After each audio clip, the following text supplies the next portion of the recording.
Jag har pratat lite faktiskt med min dotter då, om det skulle vara så att det skulle gå att få hjälp med det. Gå bort. We allow the animal to have this kind of relief. Why do we not give everybody that right? Se ei tunnu hänestä hyvältä kuolla Sveitsissä. Se sama voidaan tehdä Suomessa. I was Googling the phrase, how do you kill yourself peacefully? I'm gonna be executed then Friday. Ready to go? I'm ready. Clear it.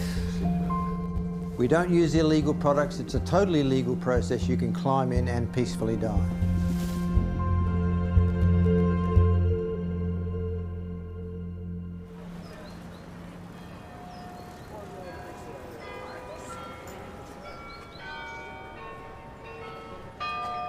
On Saturday the funeral is Beautiful. very nice in the Westerkerk. Even if there's only 50 people, I don't mind. I don't think there will be 50 people.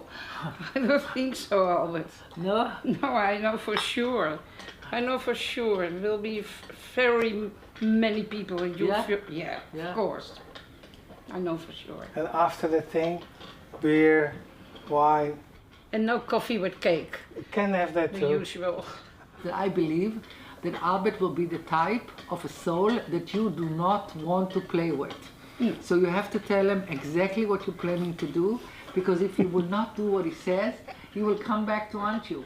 Yeah. So I'm scared of him as a Okay, soul. well guys. Because he's a soul that will be coming back to say, you told me, I told you I want beer, and I'm telling him I don't want beer. Nowadays it's normal at funerals because it's in the spirit of the dead guy or woman. Yeah. When they did like a glass of wine or beer, even if it's 11 o'clock in the morning, then after a funeral, maybe champagne, maybe. Yeah, after can do a whatever you funeral, there will be wine or there will be beer. Yeah, it's nowadays it's Good, normal. and the best wine. The best wine. And a Heineken wine. Heineken beer. Heineken beer, okay. And not the old-fashioned clothes. Just in color. No black. Just one for the minute. I need to go there now. To the church? Yeah. Nou ja, I moet at least make An appointment. Or yeah, I need to say I have to go want there. to bury from then to then. Okay, you want to walk? No, yeah, you can also do. Somebody need to do it. You want me to go with you together to the church? To speak Dutch. Yeah. And then can we, next week we can arrange everything. Yeah, okay. We go. We go to the Wester. As again.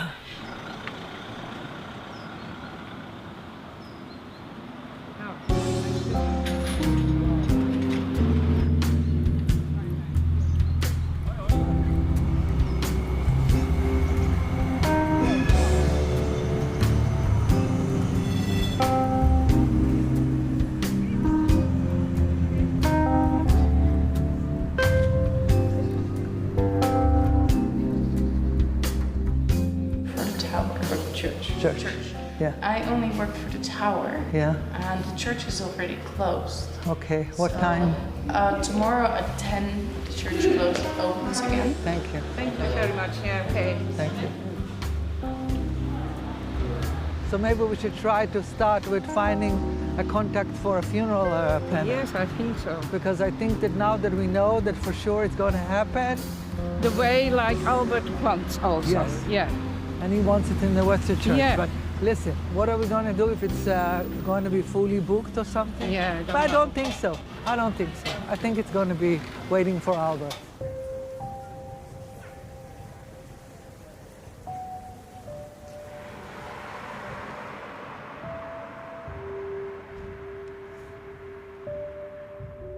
Niin siis se oli siis ALS-sairaus, se keskimääräinen elinaika siitä, että kun tauti alkaa, niin sanotaan nyt vaikka, että 2-5 vuotta. Ja heti alusta lähtien puhui mullekin siitä, että hän ei sitten mene siihen letkuruokintaankaan, puhumattakaan hengityskoneeseen. Ja sen takia se ei ollut sitten yllätys, kun hän oli sitä mieltä, että hän haluaisi kuolla jo siinä vaiheessa, kun ei pysty enää normaalisti syömään, niin hän siinä vaiheessa sitten suostui ottamaan sen letkuruokinnan, kun otti vielä selvää, että hänellä on oikeus Suomessa milloin tahansa lopettaa letkuruokinta. Se on just taas tämmöinen hassu juttu, että kaikki lääkärit käyttää tästä tämmöistä kliinistä sanontaa, että lopettaa letkuruokailun. Se kuulostaa hiukan hurjemmalta, kun sanotaan, että alkaa nälkälakon, eli kuolee nälkään, vaikka se on jämptisti sama asia. Vaimo lähetti sähköpostia Meksikkoon. Hän tilasi sitä, että mikä on paras tapa, eli sitä samaa lääkettä, mitä Sveitsissä käytetään. Se oli tämän jälkeen, kun kutsuttiin lapset tänne, että nyt kuitenkin tiedetään, että hän kuolee. Ja nyt sitten on kysymys siitä, että hän aikoo kuolla nyt sitten kuukauden parin sisällä, niin silti se on hirveä shokki. Eli siinä on tietysti itketään ja kova paikka. Ja hän halusi olla avoin ja hän kertoi kaikille sukulaisille ja ystäville, että hän aikoo lähteä.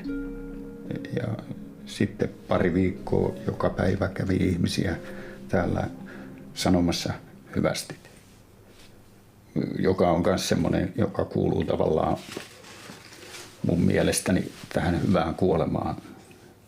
Et se on hienoa. Nice to be with you. You make everyone love you. And I know to say in my name that I will carry you in my heart forever. And I know this is some kind of goodbye. But I promise you it's not goodbye forever. You'll stay with us and we'll talk about you. We'd like to say farewell and we would like to tell you how much we love you and how much we enjoyed every minute with you. And you'll always be part of our hearts. Dear Albert, we love you so much and we think that you are very smart and special and unique man. And we hope to see you on the 2nd of July in Germany on the show of Eric Clapton. Please, Albert, don't lose your faith. Please, please, please. Well, that's kind of a tough one. Yeah, of course.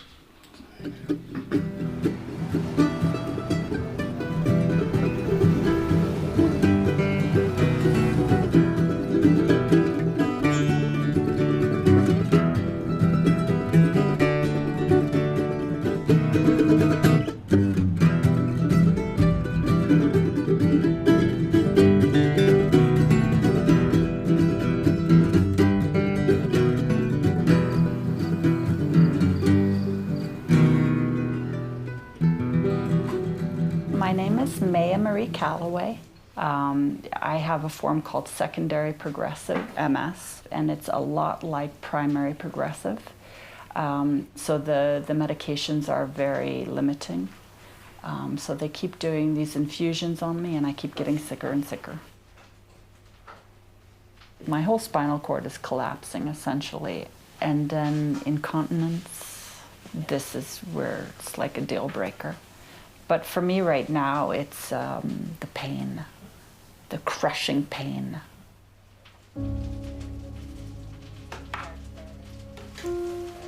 I think one of the things that compounds the issue about when to exit is the fact that multiple sclerosis fluctuates greatly, even progressive MS. And if I have a day where I can go out, interact with people, be by the river, make a great meal with Stephanie or Tevya, that is valuable to me, and I want to hold on to that. But the days where I can't communicate and I can't move, those are frightening days, and they're frightening moments, and that's where I just want to exit right away. So this is the push-pull of the deciding when to exit.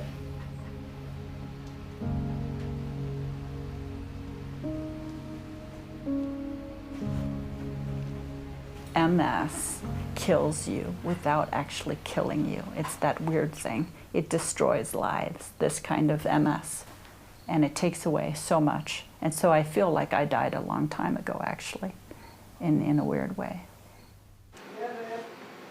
Okay, you ready? Ready you are. Okay. Ready? Yeah. Want some coffee to go or something? No. Come on, Bella. Come on, shake it up. He's been helping me since about 2013. He was a caregiver for somebody that had dementia, Parkinson's, and Alzheimer's. So he was really not afraid of these like degenerative illnesses. And he was there, and he helped me. Use the count. You know, my family has come around, but at that time they were not participating, and they did not want to accept that I needed caregivers and I needed this whole long-term care scenario. Hey, I'll be in the car. I'm gonna go with you. Hold on. He's breaking, you know, he's very tired. Wait, but you're right? Yeah. He's been caregiving for a long time, and he loses the opportunity to have relationships and activities and time to himself. And I don't want to get to the point where he's like feeding me or, you know, washing me. And, you know, you might expect it of an elderly person, but to be so young and needing so much care, I feel ashamed about it. I do.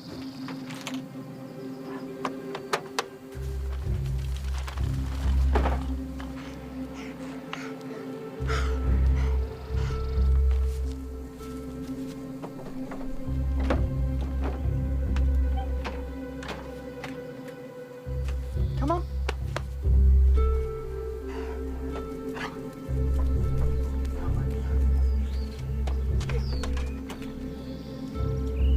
Since I've met her, I've watched an evolution while a body is de-evolving.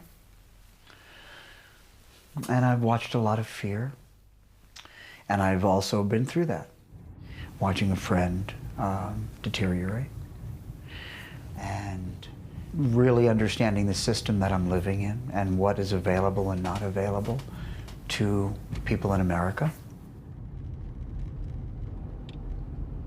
Well, New Mexico is kind of a backward state. They're not as progressive as Colorado. Colorado has medical aid in dying, but only for the very end stage.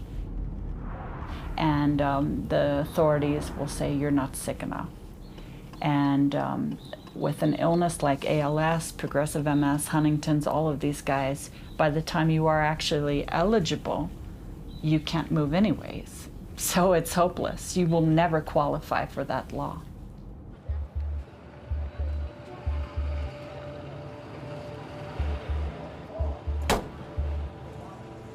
In the United States, we do not have long-term care for chronic illnesses. If you want long-term care insurance, you really have to have paid into it with a job, and that usually means it was a pretty good job to have gotten something like that. But the only thing we have is Medicaid, but that means that you have to have spent down all of your assets or given them to family members, and that you would be pretty much 100% below the poverty limit. So the government forces you, in order to benefit off of their long-term care, to have spent down all of your assets. And in some cases, people have lost their houses in order to qualify for long-term Medicaid. So this was a huge disaster in my situation, and we were just spending everything we had because I couldn't work. Well, there's a feeling of impotence to a certain degree, that you can't, you want to help or you want to do something in this and in everything in life. You want sometimes you feel impotent, and when you can't stop things that are harming society, the world, a neighbor, yourself sometimes.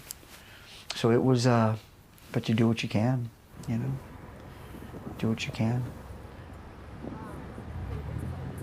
I think the hardest moments in our relationship has been where I've had a seizure or I've had convulsions or really terrible stuff, and I've cried out. There's been times where I've even screamed, "Let me go. I don't want to live like this. I'm inside a prison. I want to go." But more and more I realized his anxiety about it. You know, you're around someone for many years. It's, you know, it's... But non-terminal, this is not terminal. It's terminal, but not terminal. Then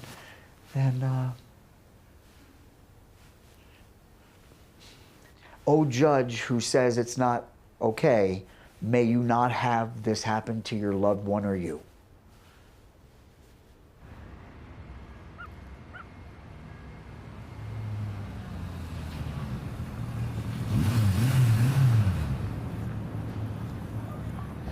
The worst scenario, really, and it is quite possible in my situation, is that I would be further paralyzed and more cognitively impaired, and I would be at a living center, they call them, with people that are much older dying of dementia. It's terrifying. And this is one of the reasons why I want to exit, you know. So really it's the illness that is driving me to want to exit, but I can say that if I had a lot of resources and a big, loving social network family, I would definitely press on longer. I think that I would. I would still want to be involved with self-determination, but not as soon.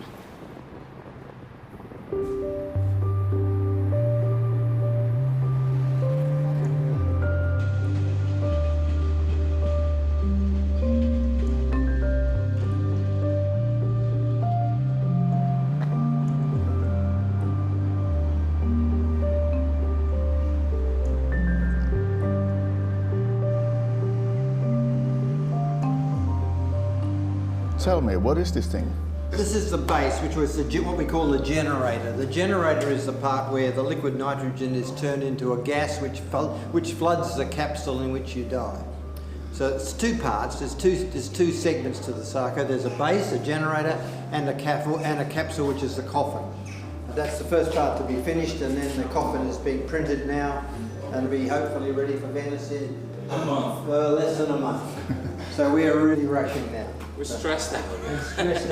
Stressed beyond belief. Thank you, Alex. Here you go. These are the bits and pieces of the capsule. That's the top part that sits on top of the generator you just saw, which is what you'll actually climb into. You'll actually have, it's a canopy which opens. You'll lie back into it on the lounge inside. The canopy will come down and there will be a button inside that you'll press if you wish to die.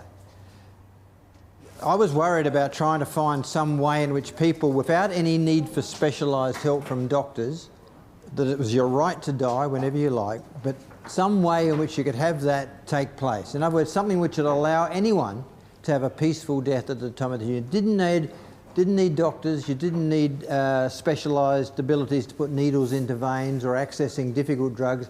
Here, we don't use illegal products. It's a totally legal process. You can climb in and peacefully die. So it was my idea to try and build such a device and such a machine, but trying to turn it into a real working reality was something that Alex was able to do. How do you feel, Alex, about making a suicide machine? If you put it like that, I should feel bad about it, but I think you need more nuance in it. So, because the people that end up in it, they have chosen and they are really certain that that is what they need to do. So what we did, we put in place all the safety checks. So when you end up in this thing, I think you had even 12 times that you had to say, I want this, I want this, I want this. So when you do press the button, you are certain. Right. and they check your sanity, they check if you're being pushed by others. So we have all these checks in place, so I don't have any problems with it anymore after we are done with it. Right. You can fit it together. This is actually the escape hatch we designed.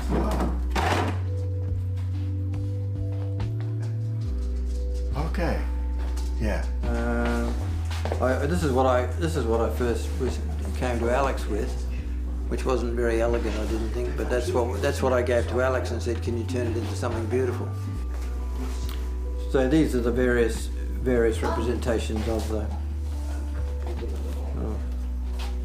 It will first go to Switzerland because the law is a little bit different there, which allows us to use the very first one we built, which will go to Venice for the Venice design. But after it's finished there, it will be taken to Switzerland and used.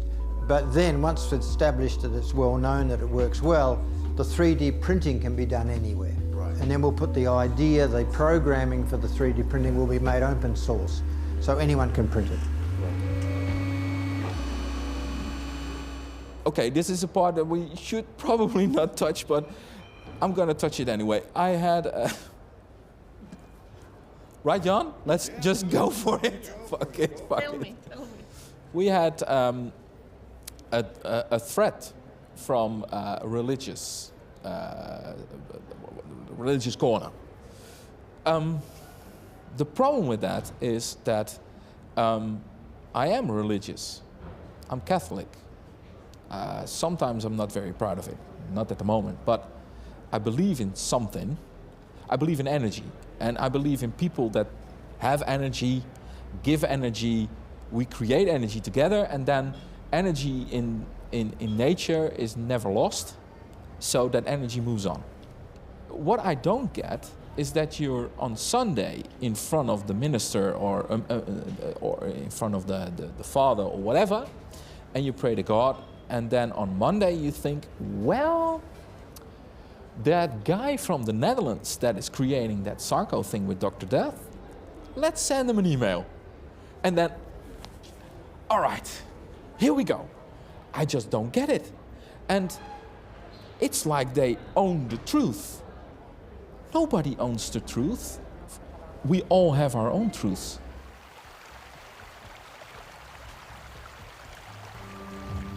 When was the first time you thought about ending your life? Well, before I actually understood about the prognosis with progressive MS, like really highly progressive MS, I was thinking, stem cell, holistic healing. I was trying to reach for anything I could. And as those methods became exhausted and I really understood my prognosis and I was watching my body become more and more paralyzed, I thought there's got to be a way out. But there was a huge shame about suicide in my family. And I had a lot of influence with the Catholic Church growing up. And so suicide was something that you don't talk about, you don't get involved with. And people that did get involved with it were very, very selfish people, And so I remember Googling the phrase, how do you kill yourself peacefully? And this was sort of the moment. And all I saw was suicide, and I was very afraid to have people notice that I was Googling it.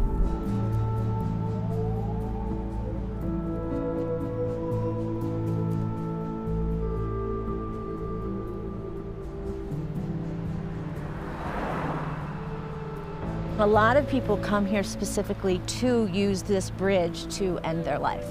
It's like a destination Suicide, yeah. It's like destination weddings, but it's a destination spot for suicides. But for sure it would work, for sure. It would be cheaper than going to Switzerland. Yeah.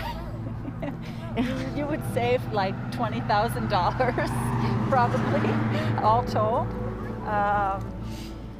But I don't know, it's so traumatic to end that way. But I still feel very differently about the mindset of somebody who's terminally ill versus somebody who's just desperately depressed, that they might have an easier time doing it, But it wouldn't be so easy to climb. And it would be tough, I think, when the adrenaline kicks in to pull yourself over. That would be that fear. Yeah, I think people, it's not calm. Like when you take the barbiturate in Switzerland, it actually relaxes you.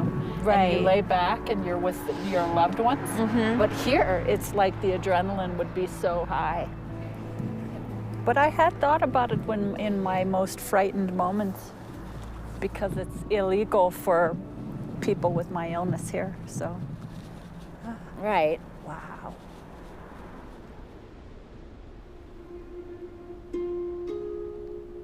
Eventually I found Philip Nitschke's work, and that was like, you know, a blast of energy coming through and saying, you know, this is a human right.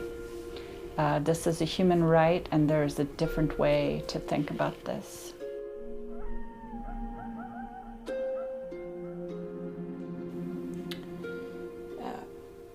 New York Times, a death on video makes euthanasia Spain's issue of the moment. Angel Hernandez adjusted the purple blanket covering his wife, Maria Jose Carrasco, before asking her whether she was ready to die. The sooner the better, she replied. On Wednesday, Mr. Hernandez released a video of his last conversations with his wife, who had multiple sclerosis, shortly before swallowing her deadly substance. Ha llegado el momento, el que tanto deseabas. Te lo doy entonces. No es mucho, pero puede que sepa mal, o sea que tienes que soportarlo. ¿Estás decidida? Sí. Pues adelante.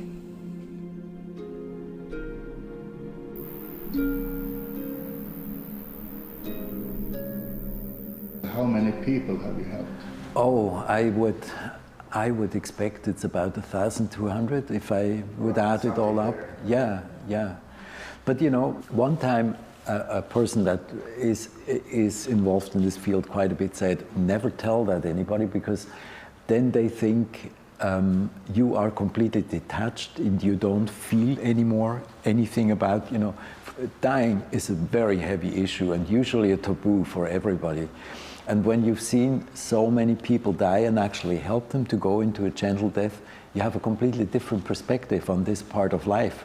I mean, this started when I was 11 years old. When our mom died, I started to think about, you know, that dying actually is a part of life.